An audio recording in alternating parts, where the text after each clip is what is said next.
Oh, well, I mean, they were doing binary and stuff as well, right?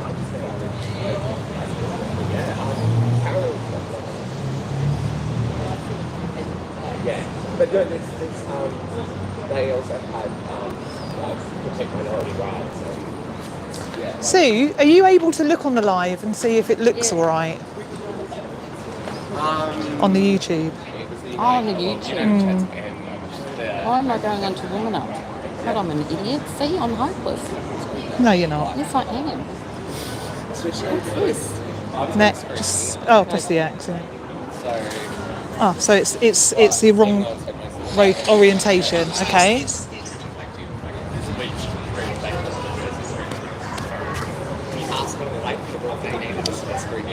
They said no. No, I won't say what about screen. That's bullshit.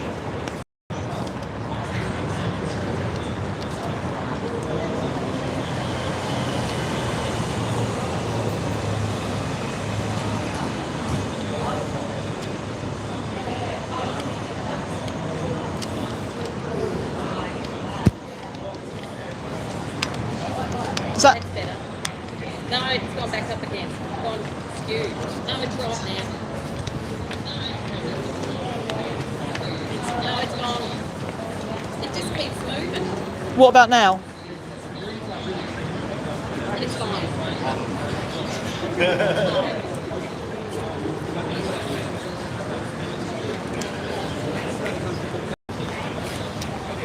One, two, three. Going to start? Turn your live off on your phone. Turn the live on? Yeah. And I'll go Facebook Live. Yep.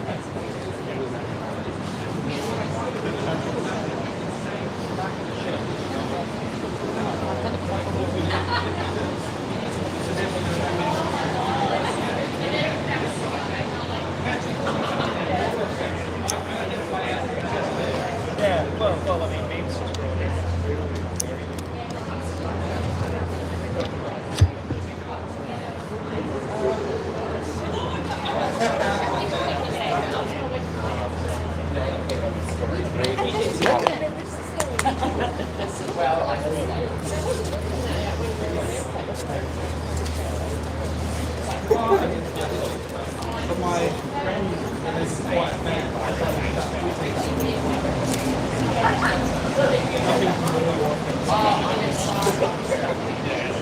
It is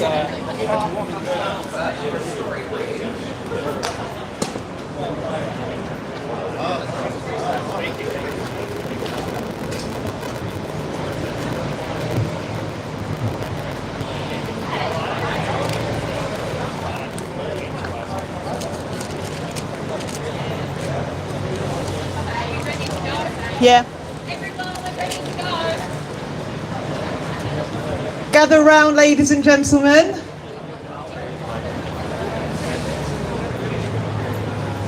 Everyone, we're ready to go. Down there.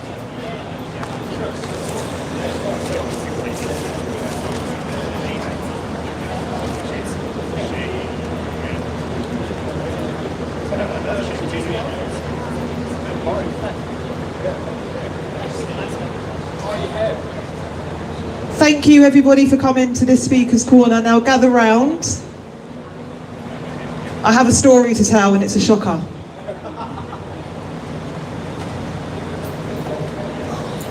And everybody else around as well, listen in because this is happening. This is happening and it's unbelievable. So I recently posted in some mums groups that I was a part of asking if they knew that our daughters no longer have the right to single-sex spaces anywhere in Queensland because men can now be legally recognised as women if they say they're women.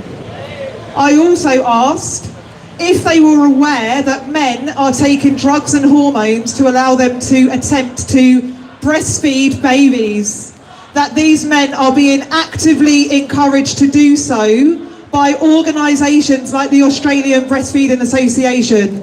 Breastfeeding Association is actively encouraging men to try to breastfeed babies. Let that sink in.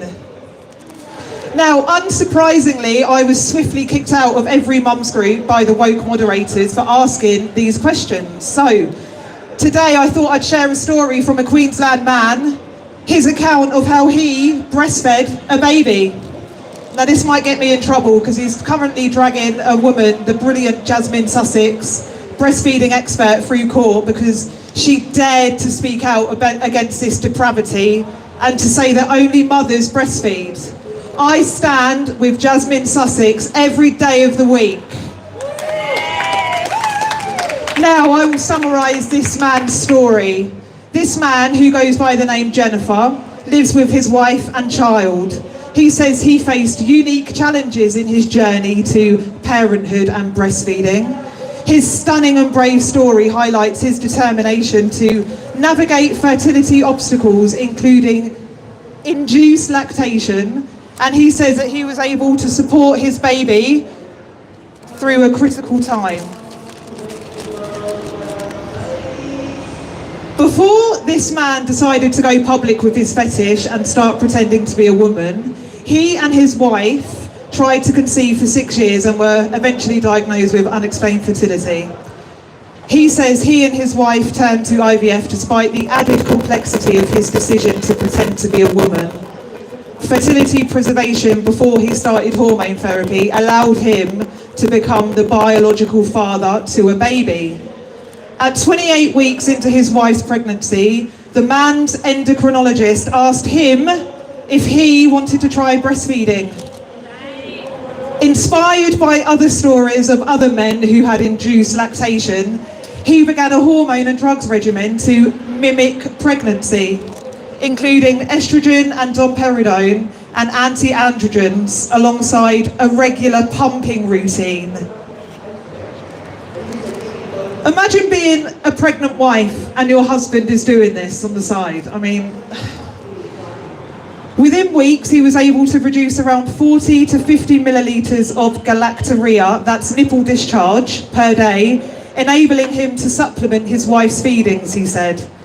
Their son arrived 2 weeks early, and after initial skin-to-skin contact with his mother, she experienced postpartum complications and required urgent care. The man was then able to, ever so courageously, swoop in to hold and attempt to breastfeed the baby. However, he complains that hospital staff, unfamiliar with men inducing lactation and trying to breastfeed, asked his wife to sign a waiver, and he found that incredibly offensive. Complications continued after discharge. His wife's milk supply was affected by postpartum complications, and the man's galactorrhea supply, impacted by stress, he says, began to decline. The baby was fed with the man's previously expressed nipple discharge that had been bottled and frozen, but it wasn't enough. They ultimately decided to switch to formula to ensure the baby's needs were met. Although his experience to breastfeed his baby was brief, he says it was deeply meaningful to him. No mention of the travesty of interrupting the breastfeeding bond between mum and baby. No mention of how this impacted his wife or the baby. No, this is all about him. He hopes his story empowers other men to consider induced lactation with their babies, and he hopes the practice is one day normalised. Men who seek to interrupt breastfeeding may do this as a means of exerting control over the mother. This is especially prevalent in abusive relationships where power dynamics are skewed. Controlling behaviours can manifest during pregnancy and early parenthood as men feel threatened, and the emotional bond that forms between mother and baby is just too much for these poor men to deal with. Some men get jealous of the exclusive bond that develops between the mother and baby during breastfeeding. This emotional insecurity can lead to attempts to reclaim their place in the family dynamic by interrupting this intimate, sacred process. Abusive partners may target breastfeeding as a means to assert dominance or instill doubt into the mother, into her abilities, and thereby undermining her confidence as a caregiver. At a time when a mum just needs support and love and understanding and care and comfort. And these men are totally eroding what a woman needs. We say no, and we will always say no. There's one word for it, and it's fucking paedophilia. Now, we know, and we have known for a long time, that some men will behave in depraved ways in order to act out a fetish. And we know that most abuse of this nature happens within the home.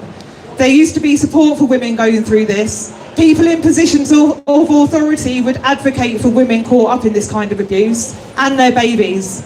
Now, the abuser is seen as oppressed, stunning and brave. Across Australia and across the world, we are witnessing a horrifying trend of diminishing respect for women in our sacred role as mothers. The essential and beautiful bond between a mother and her baby is increasingly being distorted into a sinister and perverted scenario where men are encouraged to intrude and disrupt the breastfeeding relationship, encroaching on the experience that rightfully belongs solely and exclusively to mother and baby. It really shouldn't have to be said that only mothers breastfeed. I stand with Jasmine Sussex. Thank you. Who's next?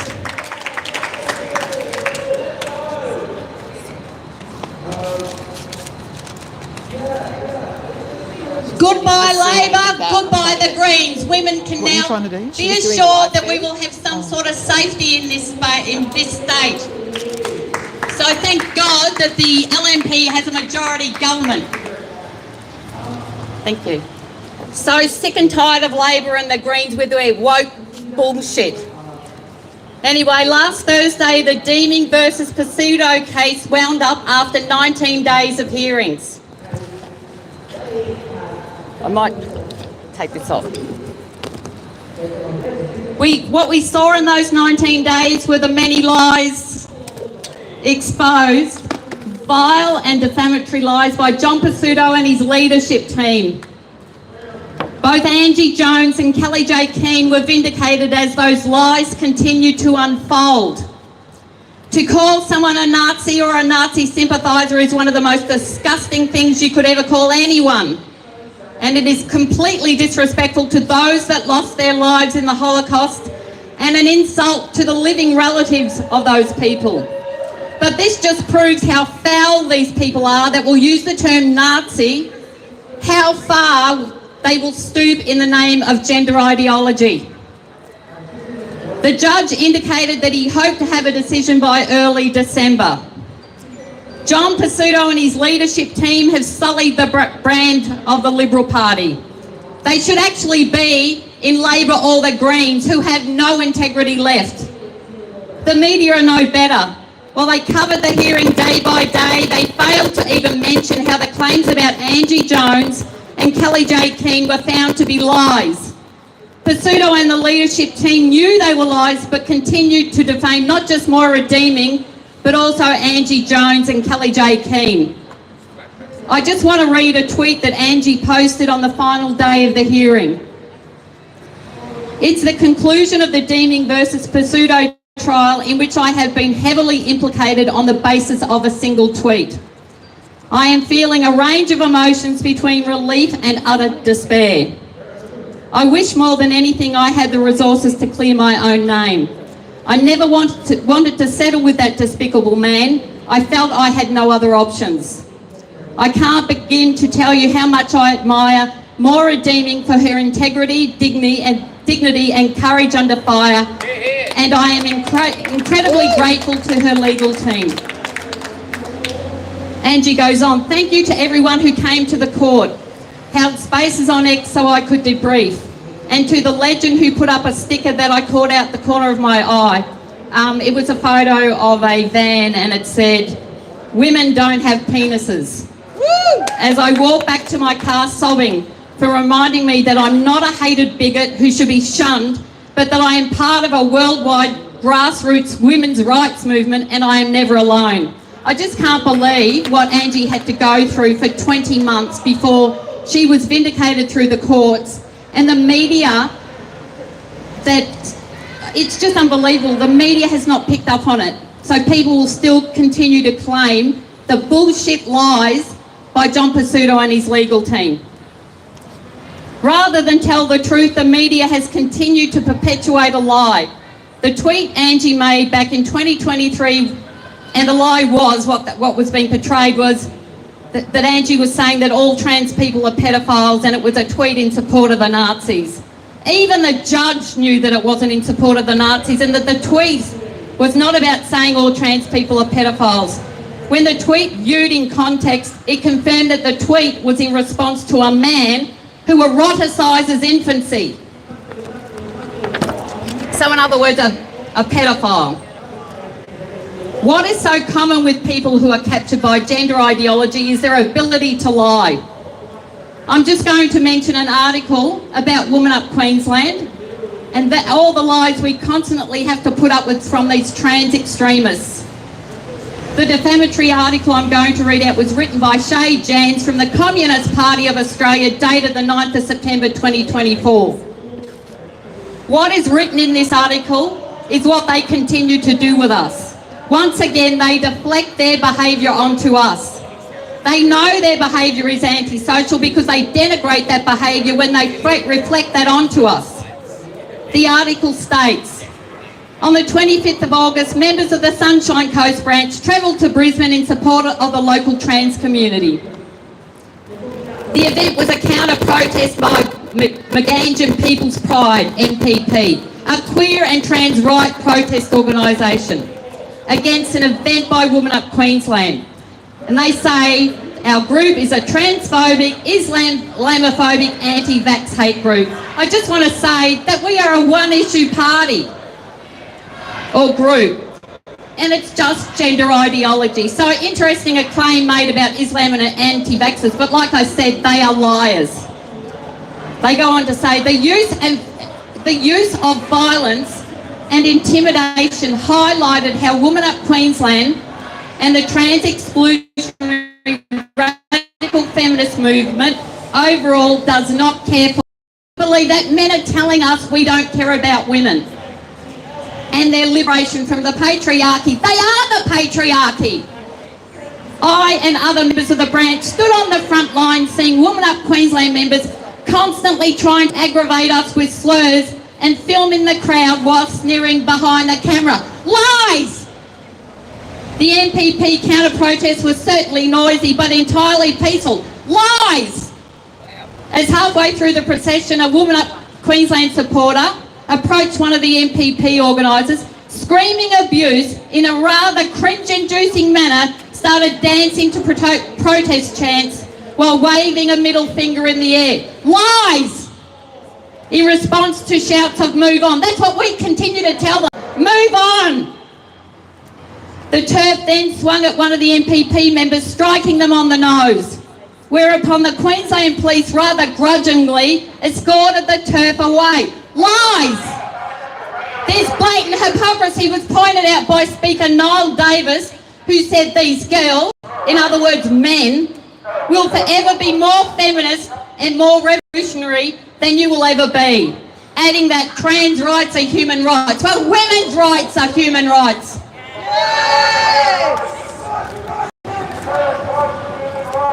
It goes on to say, together with CPA members united with MPP members for this struggle, we easily outnumber the Woman Up Queensland thugs. They harass us, assault us, and they call us the thugs. With about 8 or 10 of them versus the 25 plus in attendance at the counter-protest. Not only did we surpass them, but we showed together that hateful bigotry is not welcome in Brisbane. And groups like MPP and our very own Sunshine Coast branch will be there to demonstrate in support of a better future for Queensland. Bullshit! This article is not just defamatory, but it incites violence against us by that hateful group over there who never let us speak. And there is only one reason for that. They fear us. They fear what we have to say. They fear that we speak the truth. They fear that they will lose support when people understand what gender ideology means for women and children. I just want to point out that the police are here because of their violent and aggressive behaviour towards us. We would not be safe if the police were not here today. They are a threat to us. We have never been a threat to them. They have assaulted us, not the other way around. They film everything but have never posted anything that confirms what they have claimed. We have recorded their behaviour and anyone can see that online. These people continue to defame us with lies. They call us a bunch of thugs according to those people over there. And just for the record, we had 32 people at our event in August, so they can't count either. When you lie, try and remember that your behaviour is recorded and your lies easily proved. The truth is kryptonite to these people. They are so comfortable lying. When they say inclusive, they mean intrusive. When they say be kind, they mean shut up. When they say anyone can be a woman, they mean a woman is nothing. They don't want your acceptance, they want your submission. You will never get our acceptance and we will never comply. We will never submit to you. Want an example of toxic masculinity? Just look over there. There isn't a better example of toxic masculinity, men claiming they are women and claiming they are better women. Those men are gynophobic and misogynistic by nature. They hate and fear women, yet they want to claim they are women. They are not women and they never will be, and we will never give up.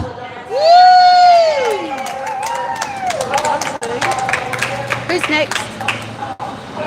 Yep. Don't forget the lapel.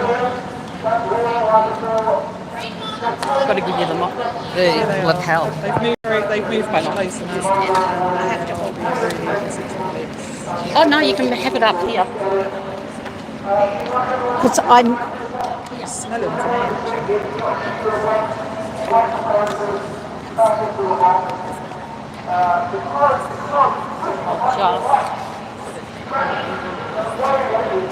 where do I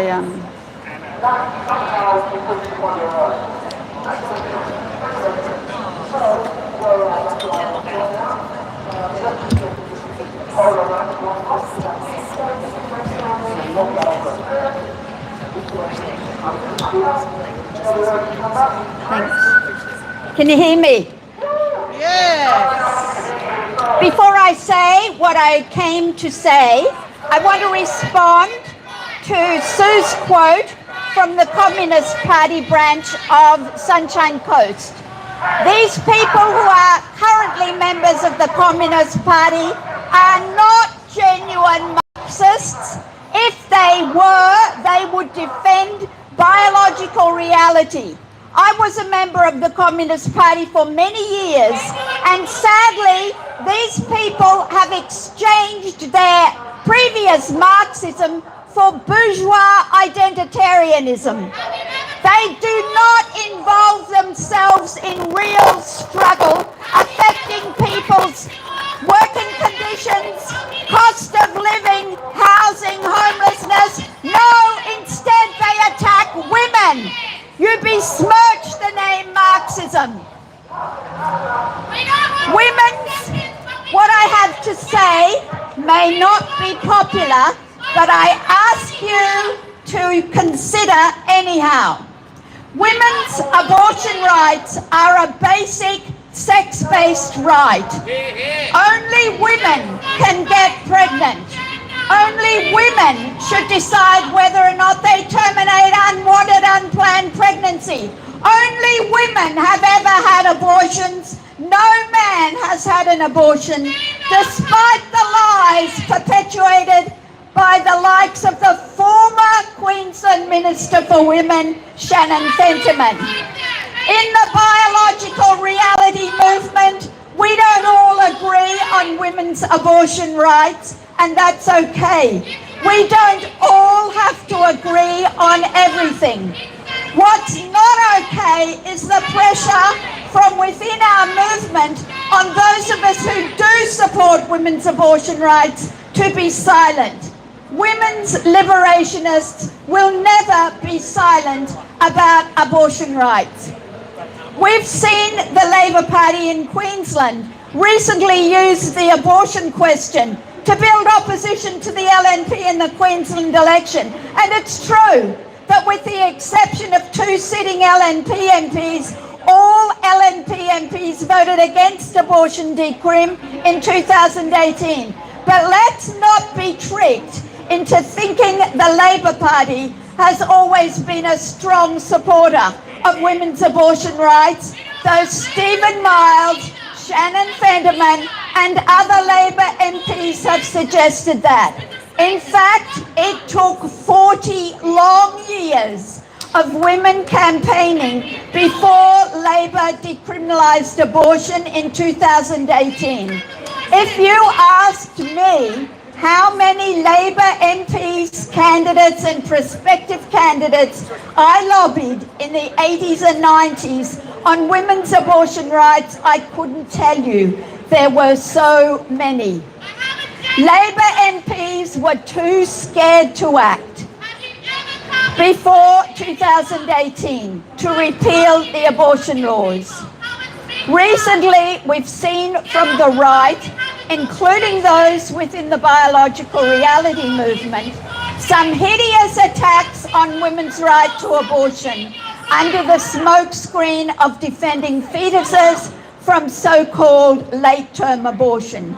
We've seen it in South Australia, where a narrow vote, 10-9, headed off attempts to control women's bodies. We've seen it at a federal level, and we're seeing it in Queensland. It comes from a place of deep disdain for women's full human rights, and I'm sorry to say, from a place of internalised misogyny. If you're tempted to portray women who have later abortions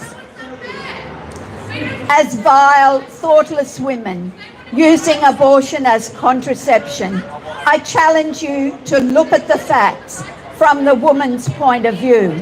No woman who has a later abortion does so glibly, dismissively.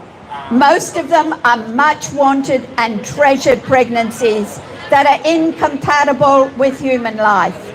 These decisions to end later term abortions are heartbreaking decisions for the woman and her family, in conjunction with her doctor. All I ask you to do is learn about those women and their situations before you condemn. Otherwise, you display the same contempt for women and our humanity that the trans display. We're better than that.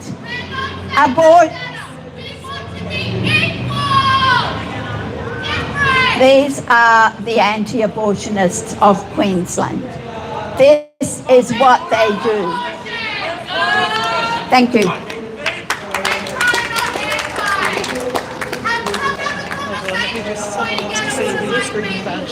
Have a conversation. When have they ever wanted a conversation? Can you wait on? I just got to put this on your.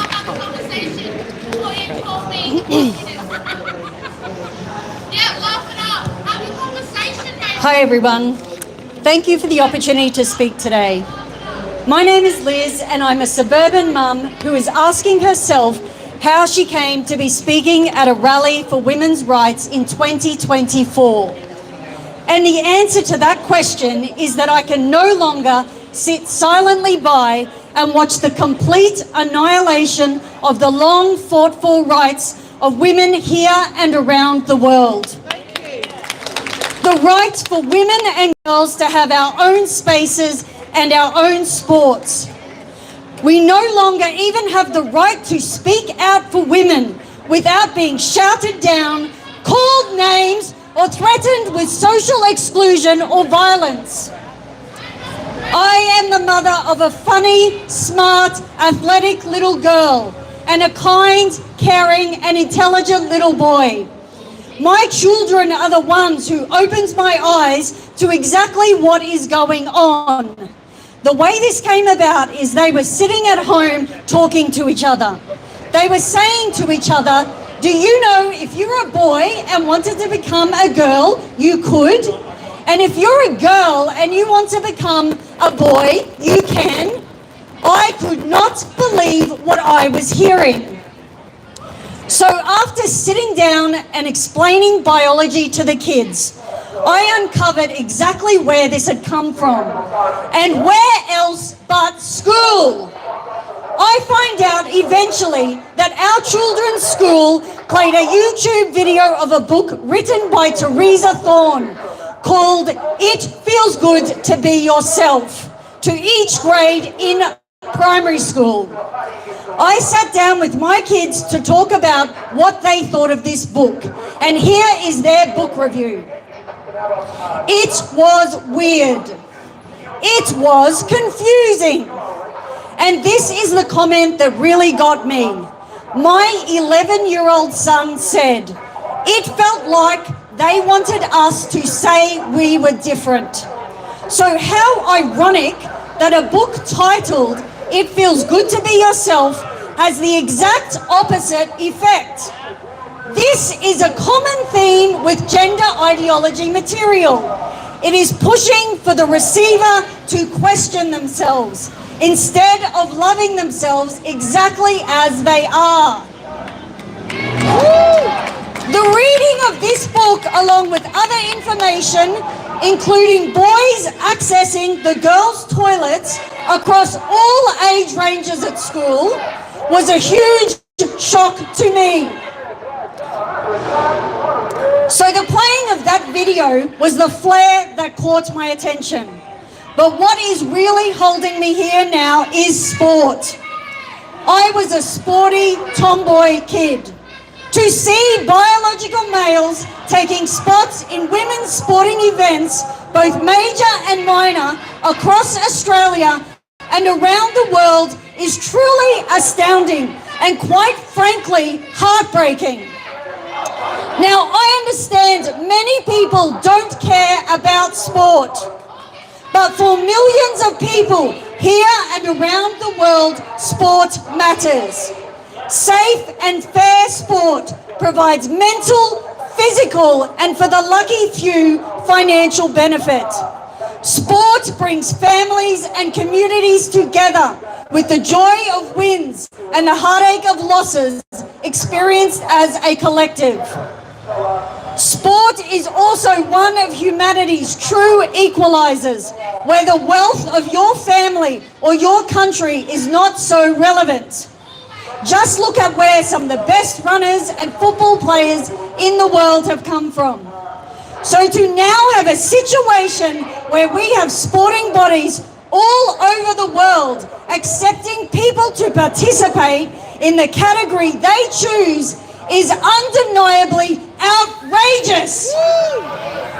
And we all know what category I am talking about here. It is the women's category. It is bleeding obvious that trans-identifying women in men's sport is a non-issue. We know this is not an issue because of the clear biological advantage of men over women. The issue is, of course, men competing in women's events.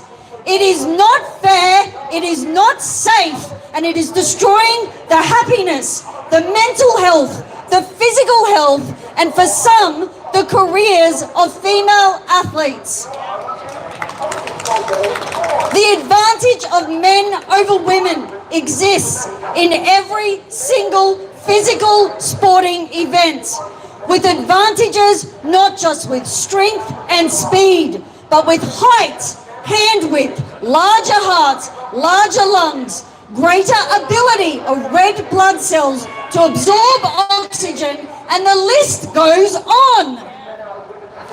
Even at my daughter's Little Athletics, where the children are pre-puberty, the boys are generally faster and stronger than the girls.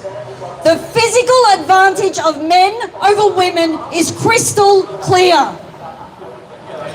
We need to do everything we can to keep our girls in sport, as we know about 70% of girls drop out of sport around the age of 15, compared with 50% of boys.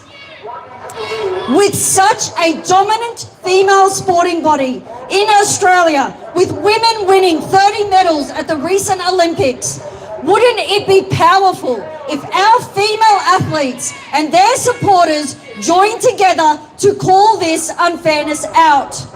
How great would it be if women athletes spoke out on this topic to support the young girls coming behind them? My message to them is we need you to be brave and do the right thing, because we know our politicians, bar a few, are too gutless to do it. Aussies have always been happy to call out drug cheats, so how is this different? The definition of bigot is prejudice against a person or people of a particular group. How is it bigoted for women to be asking for their own female category in sport? And the answer is, it is not. If our girls think what is the point because they can't compete against men, or they don't want to have to share a change room with men, then the dropout stats are only going to get worse. Finally, no one is saying that trans-identifying men should not do sport. I support the trans community participating in sport and would actively encourage this. But the rights of men to participate should not trump the rights of women. Thank you to all of the brave women and men who are fighting for the rights of women and girls. We appreciate your bravery and the sacrifices you are making to protect our girls.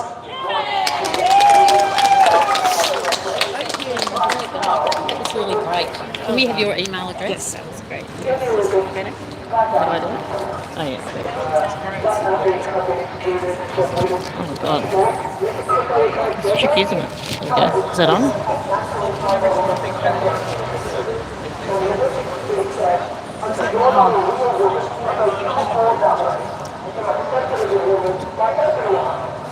The flagrant transgressions of women's boundaries and the dismantling of child safeguards that we've borne witness to over the past decade in Australia and here in Queensland have been beyond demoralising. Almost 10 years here in Queensland of an ideologically driven fascist regime. The rights of a particular group of men have been elevated above the rights of women. Women's voices and our very valid concerns have been silenced, dismissed and reframed as bigotry. And as usual, there's a small, sad group of men who've shown up here on a Sunday morning to try and intimidate and silence us. They are that entitled that they think they have that right. Keep performing your sexist, feminine stereotypes, lads. You're still men, you're no type of women. At least now, since the election result here in Queensland, at last we have some hope. The incoming LNP government voted against self-ID when Labor introduced it and rammed it through here, ignoring the obvious collision of rights. And now we call on the incoming Premier and father of daughters to repeal self-ID. For those who aren't aware, that's the law that insanely allows any man to identify into all women's spaces and sports, as well as falsify his birth certificate to say female. No, I'm not making that up. I, for one, voted LNP for the first time in my life after being a lifelong Labor voter. And speaking of Labor, Shannon Fentman's reign as Minister for Women is now over. Though that treacherous snake has retained her seat, she has been defanged. She can't do further harm to women's rights in this state. We look forward to a real Minister for Women who knows what a woman is and doesn't find that fact offensive. Adult human female. We also welcome a real Minister for Health who acknowledges the importance of and reality of sex and biology, and who will listen to international developments in relation to the harms done by the euphemistically named gender-affirming care, and listen to some of our state's top medical professionals like the exceptional Dr. Gillian Spencer who's been sounding the alarm on this issue for years now. These are not opinions or gender-critical beliefs, they are facts. Under self-ID, but even without it, and as a result of changes to the Sex Discrimination Act, women and girls are forced to accommodate delusional men in all of our spaces as well as in our sports, because inclusion has been championed and prioritised above common sense, safety and fairness. I'm involved with Save Women's Sport Australasia, and I'm hearing regular reports from concerned women, athletes as well as parents, about men playing in women's leagues as women, physically injuring female athletes, making them uncomfortable and fearing for their safety, jeopardising their future sporting pursuits. Recently, a United Nations report shows what is glaringly obvious: trans athletes in women's sport is a major problem. Colour me surprised. The Violence Against Women and Girls in Sports study said that as of the 30th of March this year, over 600 female athletes in more than 400 competitions have lost more than 890 medals across 29 different sports. That's nearly 900 medals lost and, financial remuneration to biological males who identify as women. The report calls for better protections for female athletes and explains how the invasion of biological men into women's sports was enabled by policies implemented by international federations and governing bodies. We hope with this change of government in Queensland, truth soon prevails and common sense is restored, because our girls deserve so much better than what is currently laid out by the Australian Sports Commission with their national guidelines, which completely ignore male athletic advantage and disregard the very reason that the female category was created in the first place. These sporting guidelines must be withdrawn and reviewed as a matter of urgency. On that note, I'd like to take a moment to applaud the tireless efforts of Rowena Edge and her team of courageous women at Save Women's Sports Australasia across the ditch in New Zealand, where their equivalent guidelines by Sport NZ will now be reviewed by the new incumbent Conservative government and hopefully withdrawn. It's a huge effort from grassroots activism to restore fairness for females in sport. Here in Queensland, self-ID must be repealed. Starting right away, please contact your local state MP, request to meet with them, put pressure on them to prioritise women's rights to single-sex spaces and sports. Men are not women, ever.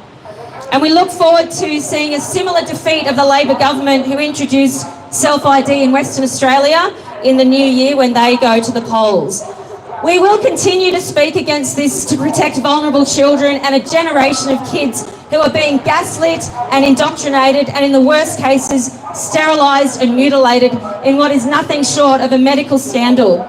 We'll continue to speak against this to defend the rights of women and girls. We are standing here saying no to the men colonising our language, our spaces and our sports.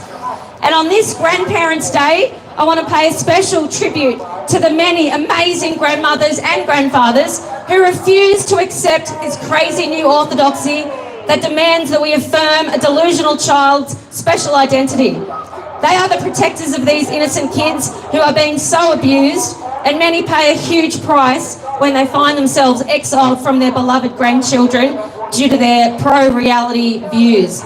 Women are adult human females. No woman has a penis. Repeal self-ID.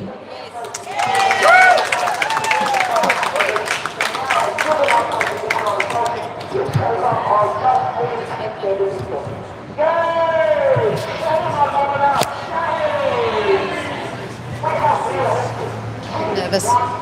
You'll be right. Okay.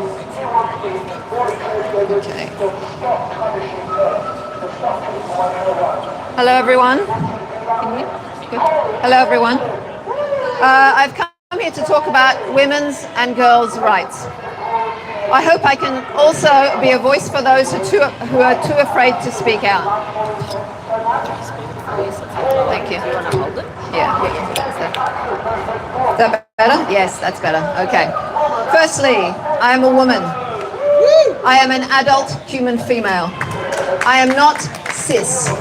My pronouns are sex-based and grammatically correct. I shouldn't be here. None of us should. Women's rights in the West were done and dusted many years ago, or so I thought. Actually, I didn't really give the idea of women's rights much thought because I didn't have to. We had them. Now we don't. Now I have to be here today talking to whoever will listen because we live in an upside-down world. And women like me are once again fighting for their rights like our sisters did in the past. Countless brave women in first and second wave feminism fought for our right for equality in law, for the same rights as men, the right to vote, to own property, to make our own decisions as adult people, equal pay, the right to our own spaces.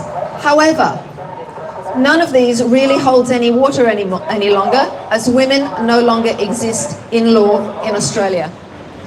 How can any of these hard-won rights still be valid when in most states in Australia, radical and regressive gender self-identification laws have made it possible and legal for any man to simply say he is a woman? It is farcical and ludicrous. It is insulting and patronising and disingenuous. It is idiocracy manifest. It is also dystopian. It might even be comical if it wasn't so disturbing. If it wasn't actually playing out in real time right in front of me in 2024, I would think it was just some kind of joke. And it was a kind of joke for Huxley and Orwell and Bradbury. I wonder what they would make of things now. I, for one, refuse to play along with this voluntary mass delusion. For me, this began in earnest in 2013 with the removal of the definition of woman from the Anti-Discrimination Act by our first female Prime Minister, Julia Gillard. With one unconscionable act of treachery, she reduced us to genders, to identities, to feelings. There is no such thing as a woman, according to the Anti-Discrimination Act of 2013. Women cease to be defined because of that single disgraceful act of subservience, capitulation, and sycophancy from one of our own. This act was undertaken by stealth because they knew with certainty that if they had actually carried out their duty as elected representatives of the people and put such an unbelievably important decision to the public, it would have failed epically. Our federal government changed, and state governments are still today changing laws based on people's feelings, not facts, subjective feelings, not objective facts. Think about that. They arbitrarily changed fundamentally important laws which represent and safeguard half of the population based on a few people's feelings. The arrogance is astonishing. The idea of gender identity is a purely subjective and radical theory that we all have an innate gendered soul or identity. People are assigned a sex at birth and can become the opposite sex. However, unquestioning acceptance of this harmful ideology by those who should know better and in whose trust we have invested means that any person can now change their legal sex on their passport and identity documents to reflect their incorrect sex. This is state-sanctioned deception and stupidity of the highest order. There are two sexes, and I believe two genders. And I am well aware that the meaning of the word gender is highly contested. However, I know there are infinite ways of expressing these binaries.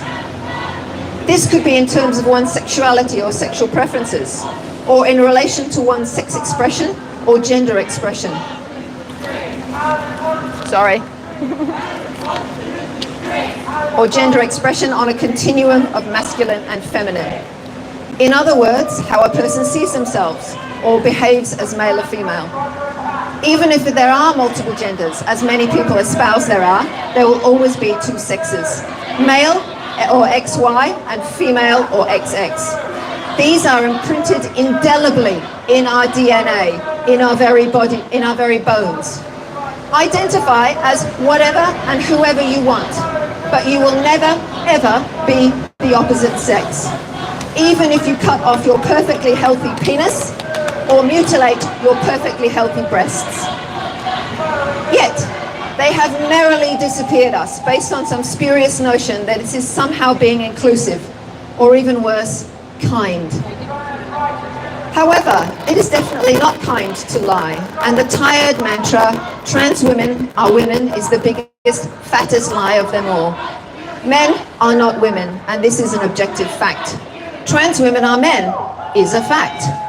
Human beings cannot change sex. I can't believe I even have to say this. It is a fantasy. It is not reality. It is a lie. But even so, women are quietly and sometimes loudly being erased. Women in law are now, well, what? What are we? I don't actually know. Are we a subclass of men now? Men with lower testosterone? Non-men? Men without dicks? Are we a feeling?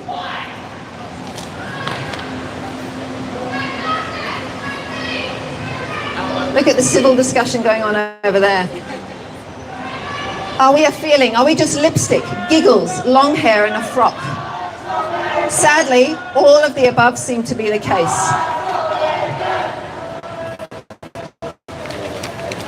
The latter is especially irksome, seeing as these are obviously outdated stereotypes that women have railed against for years, and which I was told as a young girl and a young adult were just that, stereotypes. I didn't have to be this or do any of those things to be a woman. I could be female in any way I chose. And this is what we should be teaching our girls and young women. Playing with trucks and climbing trees as a girl does not mean you are a boy. And playing with dolls as a boy does not mean you were born in the wrong body. What a load of absolute garbage. This is the kind of pure indoctrination and brainwashing I would expect in a fundamentalist religion, or maybe even a cult. Yes, actual gender dysphoria is real, but so is social contagion, especially in schools. Right now, it's trendy to be trans, but maybe not so much only to be gay or lesbian. So, what about men in women's sport? Men and women have separate sports categories for patently obvious, gone. Hello, hello. Hello.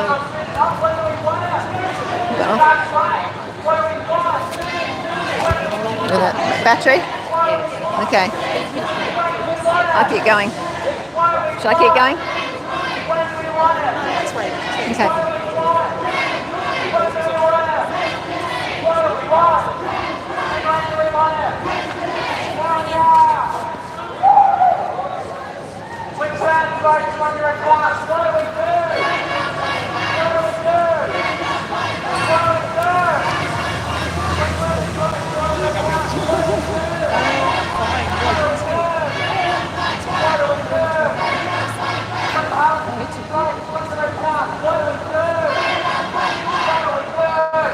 This is why we're waiting for the batteries to be changed in a microphone. Look at this. They're getting closer and closer. They were over there, and they've been allowed to come this close. I'm just waiting for a change of battery. Working? Not working?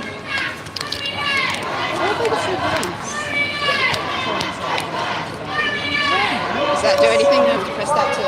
No, that's got nothing. Oh no, you've turned it off. Oh shit. Maybe it's... Now it's not. No, it's still showing.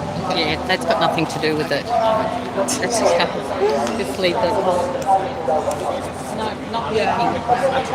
Just change the battery. Coming in there. I can shout. Can you hear me if I shout? We can hear you on there as well. So. Okay. All good. All right.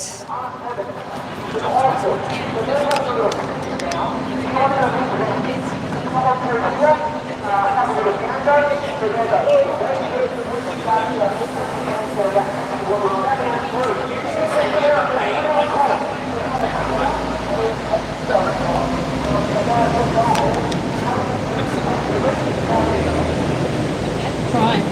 Hello. Thank you, everybody. Thanks for being patient. So what about men in women's sport? Men and women have separate sports categories for patently obvious reasons. Any man who competes against women in their own sport is a cheat. The ones who win have not won anything, as they are simply cheats who are getting away with it. And we see you, you cheats. You know you are cheating, and we all see you doing it.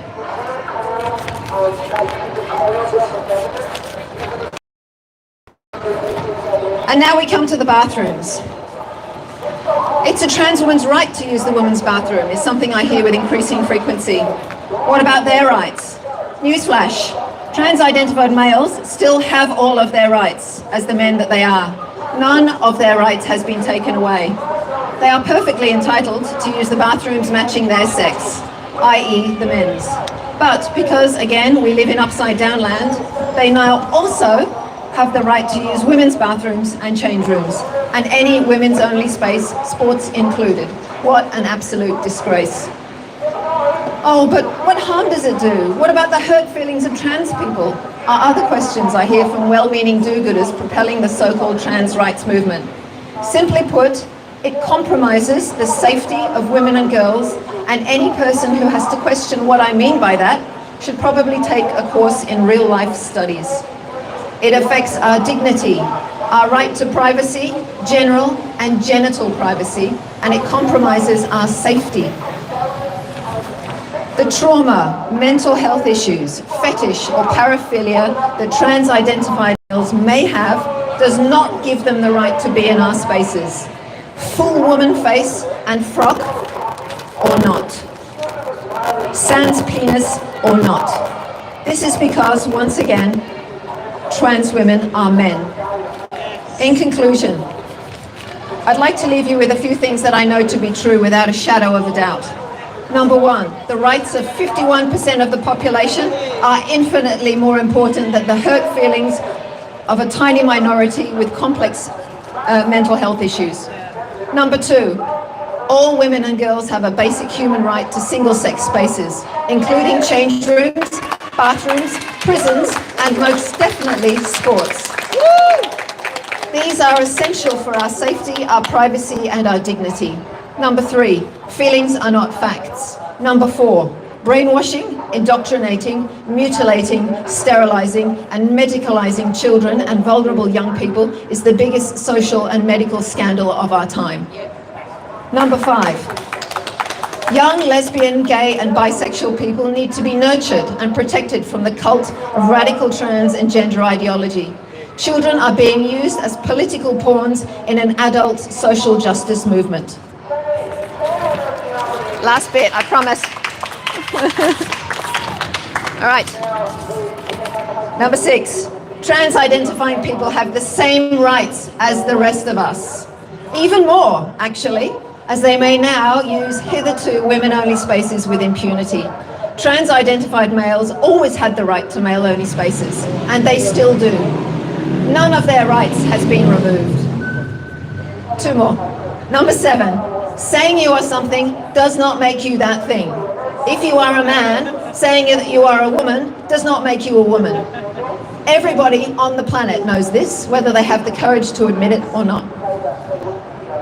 Number eight, imposing both subversive and enforced changes of speech and language is simply a way of asserting power and control and amounts to social engineering and should be opposed wherever it is encountered.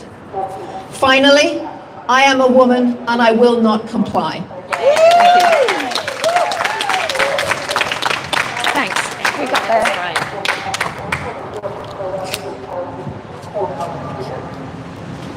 Can someone hold something? Is there another person that wants to speak? Here we go. Wait on.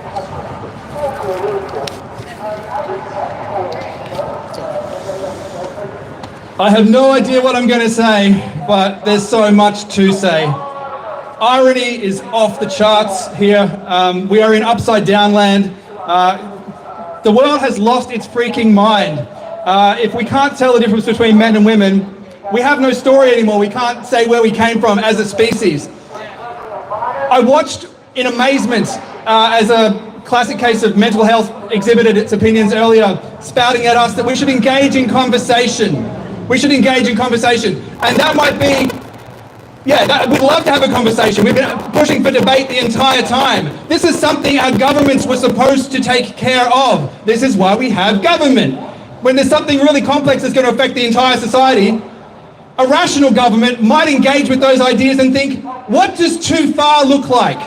We want to look after these minorities and make sure that they're safe and make sure their human rights are protected because, trans rights are human rights. It's great to have an empty motto.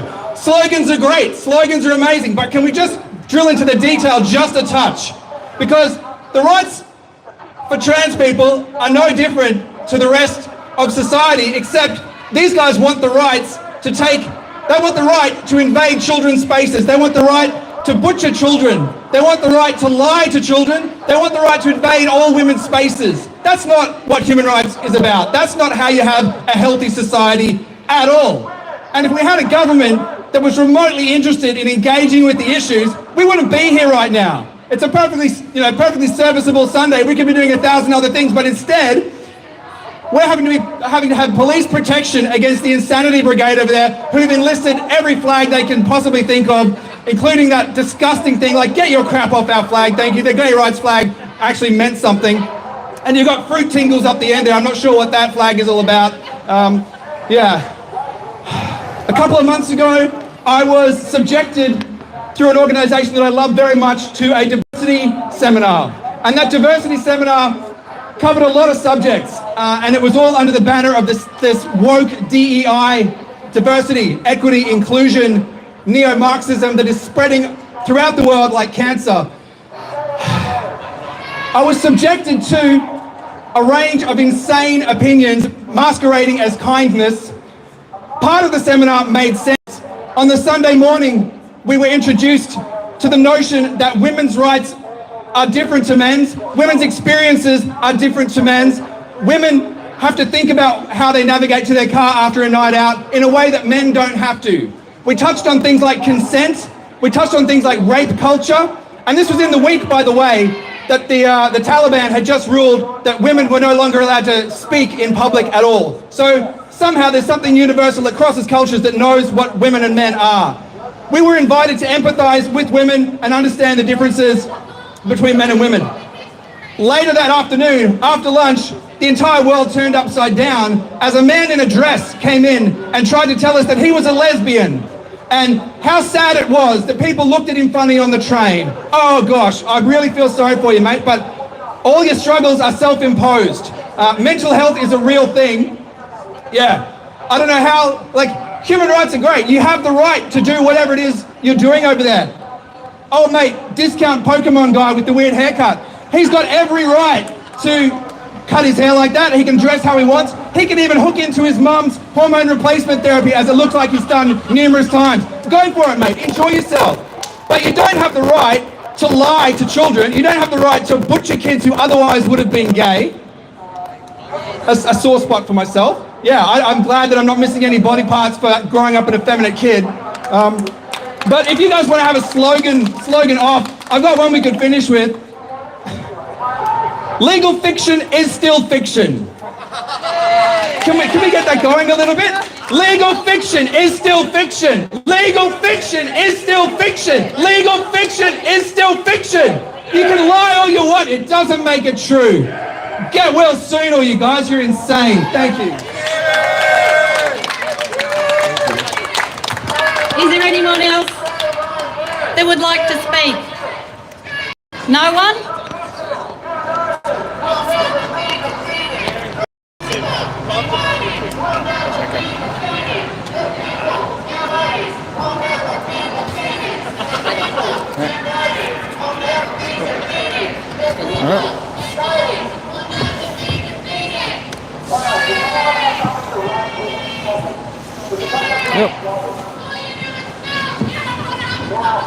Oops. Sorry. Hi. Hello. Hello. Can you hear that? Oh, hang on. What do I do? Hello. Wait. Okay. First of all, Shout out to the man opposite us, disguised as a terrorist, with his whole head and face covered. You've come to a rally of and for women to make a point that men in disguise are not a threat to women. And you come playing dressed up as a violent man. Great messaging, idiots, and what a man you must be. Oops.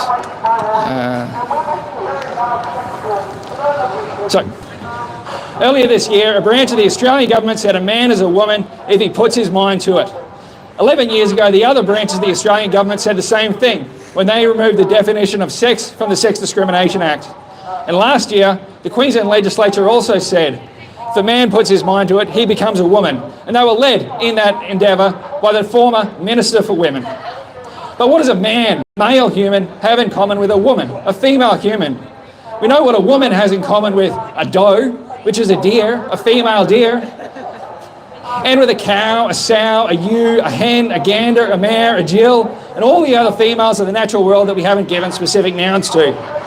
And we know what a woman has in common with the dinosaurs that laid the eggs that became the fossils for us to discover, even though women and those dinosaurs don't even have a geological epoch in common. What all these females, with their diverse bodies, habitats, diets, diverse animal classes, mammal, reptile, bird, fish, have in common that makes them all 100% equally as female as each other is that their bodies, however imperfectly in a tiny minority of unlucky individuals, their bodies are structured to contribute the most biological matter to embryos when their species reproduces.